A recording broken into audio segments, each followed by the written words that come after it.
আমি তো একটা দেশ চিনি, এই দেশে কোনো বেনামাজি নেই। আমি 6 বার গেছি ওই দেশে, কোনো বেনামাজি ওই দেশে নাই।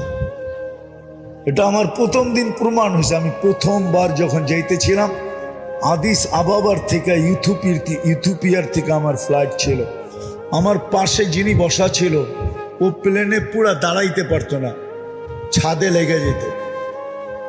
প্লেন একটু নিচা থাকে না, লাগেজ লুগেজ বড়ার পরে তো মাথা উঁচা করতে পারতো না, এরকম লম্বা। আর মাশাআল্লাহ কালো তো এরকম কালো, আফ্রিকার মানুষ তো চাঁদের, আফ্রিকার মানুষ কালো। তা আমি কথা বলতে বলতে ওরে নামাজের সময় চলে আসছে, আমি নামাজের কথা বলছি তো ও হাসি দিয়া বলে, মুসলমান নামাজ পড়ে না, তুমি এই কথা বিশ্বাস করলা কি, ধারণা করলা কি করে যে মুসলমান আর নামাজ পড়বে না? দেখলাম নামাজ পড়লো প্রথমবার।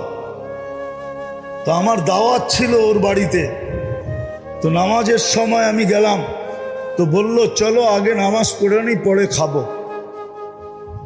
তারপর আমি 6 বারে ওদেরকে পরীক্ষা করছি, বিলকুল টপ টু বাটন, প্রেসিডেন্ট থেকে নিয়া, সেনা প্রধান থেকে নিয়া, নিচের আমলা পর্যন্ত